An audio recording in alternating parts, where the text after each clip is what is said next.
Hi, I want to guide you through a little healing that we can do together here on spiritual purpose. So,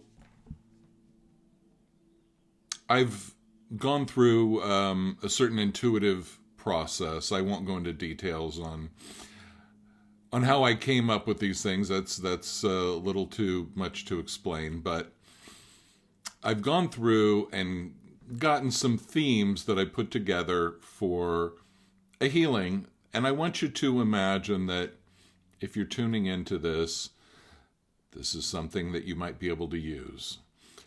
So, what I'm going to do is I'm going to read either a positive statement that you and I'm involved in this too, need to get in sync with. And if I read a negative statement, that's something that we need to clear. So this is about your spiritual purpose, finding your spiritual purpose, and what might be getting in the way, and what would help you to realign that and remove that thing that's getting in the way. So the first thing blocking spiritual purpose that I'm getting is it's about the ability to accept the void of nothingness with equanimity. So what does that mean? When we have a question, and this is a throat chakra energy here, when we have a question about our spiritual purpose or when we're trying to tap into intuition, the mind tends to race and get like a kind of greedy energy, like, I want to know the answer. But the idea is that what we need to do is go into the void of not knowing, go into the silence, and patiently allow the answer to come up in our consciousness and not go chasing after it. So, in other words, we want to allow our higher self and non-physical entities that may be helping us on the other side to come in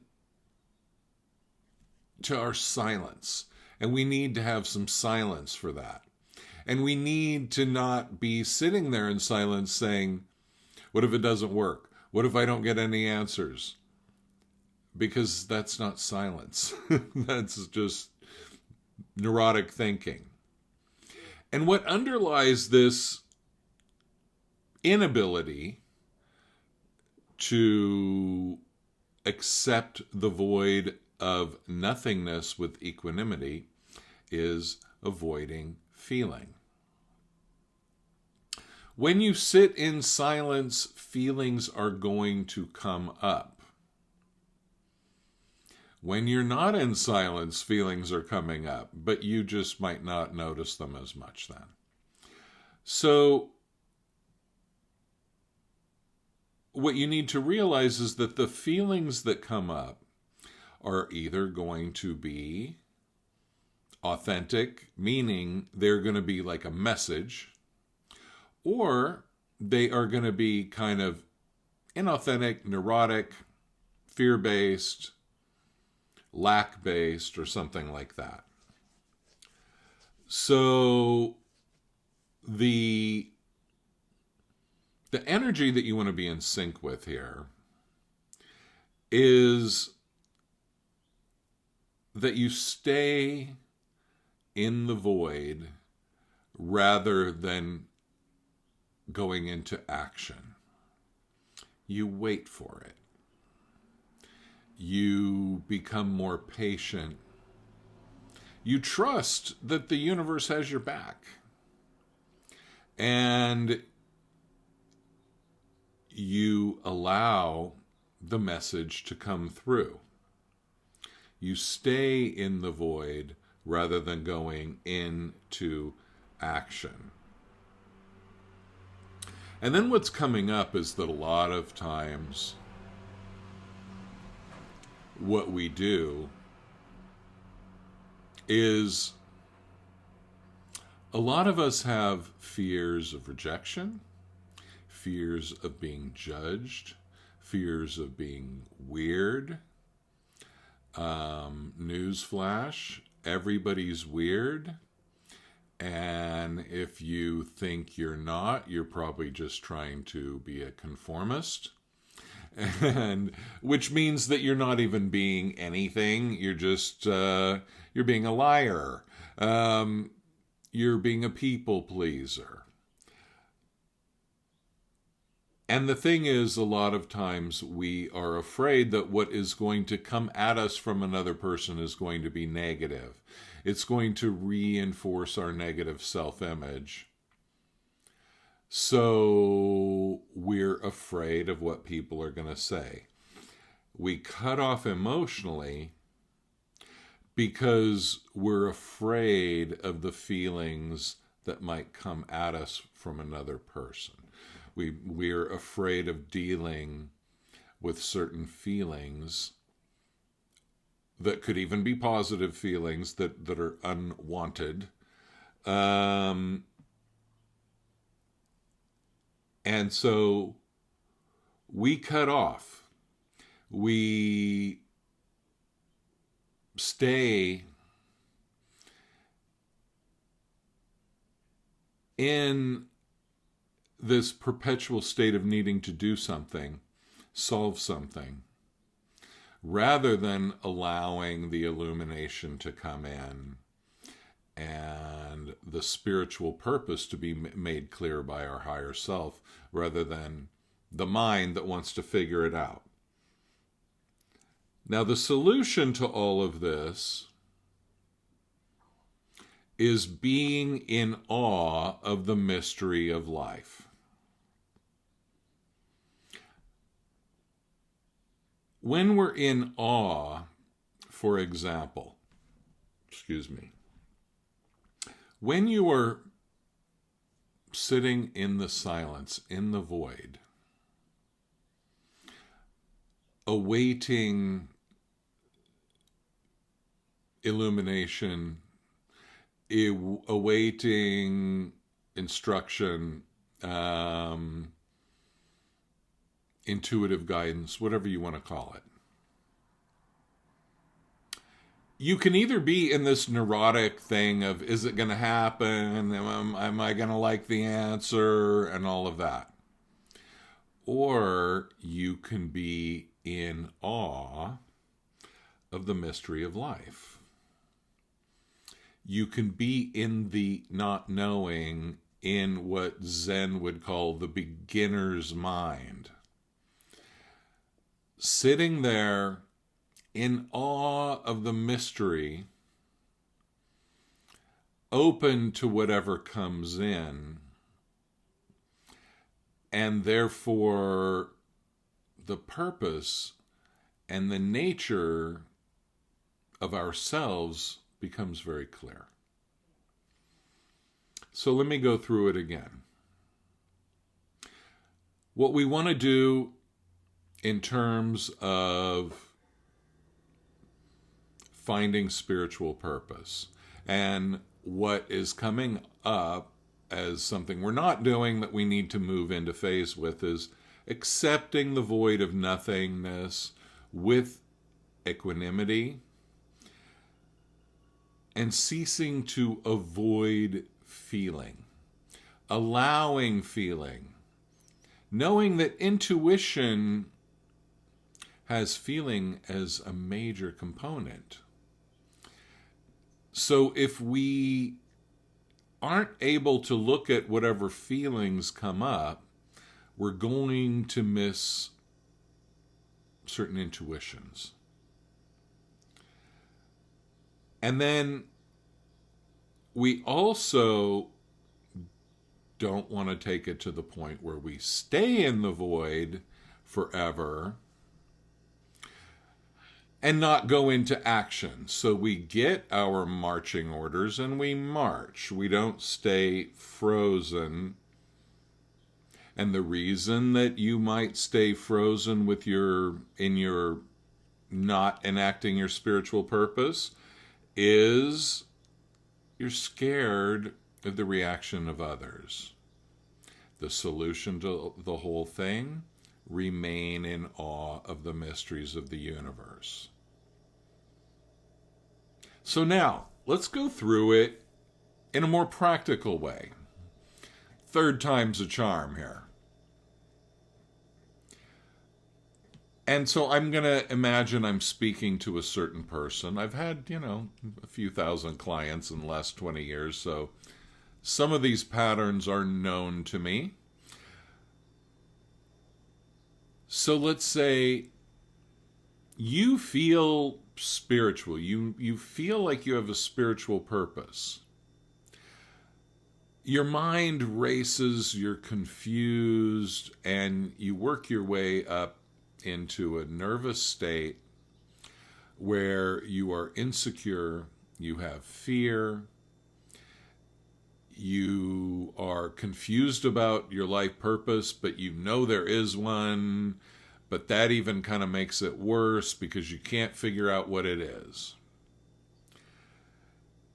And you're also really afraid of your feelings going overboard. You're afraid of your fear. That's called fear squared. Okay, you're afraid of your fear. You're afraid of your excitement leading you down blind alleys. You're afraid of your curiosity doing the same. You maybe want to minimize your world so that you can feel more in control. And so then, let's say you find a certain peace in meditation, and that also kind of becomes part of your problem, because now you use that piece of meditation of the void as a refuge and a way not to go into action. So there's a thing where you get a certain kind of inspiration from your higher self. And that inspiration from your higher self scares you. It might mean a career change. It might mean a breakup of a romantic relationship that has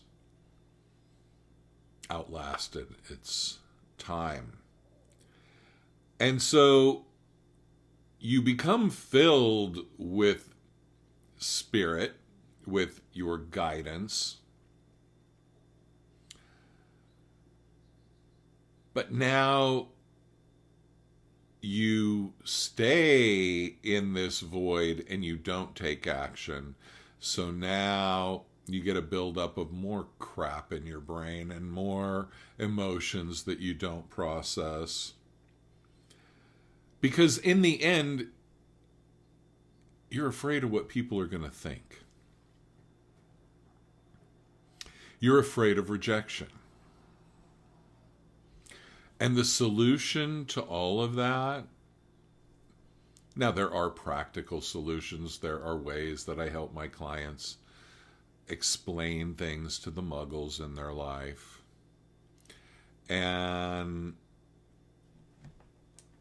But in the end, what you need to do is go back to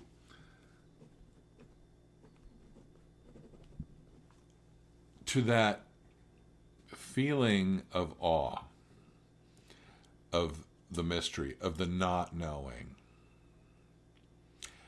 And bask in that for a while. Let it cleanse your palate.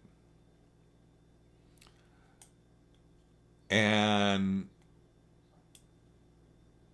the first thing that you need to do is start expressing your truth in small ways that might be uncomfortable.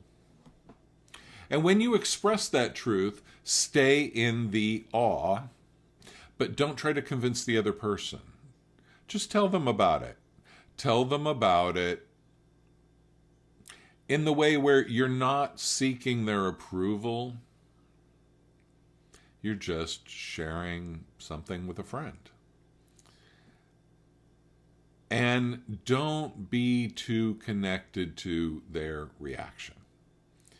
Let them react however they react. When you express your authenticity and your spiritual purpose is a direct outflowing of that authenticity, some people will be inspired and some people will hate it. And I think it's important to know who's who. Not important to keep them all around by dumbing your energy down in order to fit in with them. Either people are going to love you, like you, or at least tolerate you for who you are, or you're going to fake being your true self. You're going to not be your true self. You're going to be your fake self. And then they're probably going to feel that and see through it anyway. So there's no winning through that strategy. So feel your life force in your body and feel that that is spirit and it has a purpose for being here. Otherwise it wouldn't be here. And don't try to define it right away. Sit in the void and you will get one little instruction. Follow it. See what happens. And then go back to the void for your next instructions. And as you learn to do this in a lighthearted way, your spiritual purpose will emerge in a way that's really fun and a joyful thing to be expressing out into the world.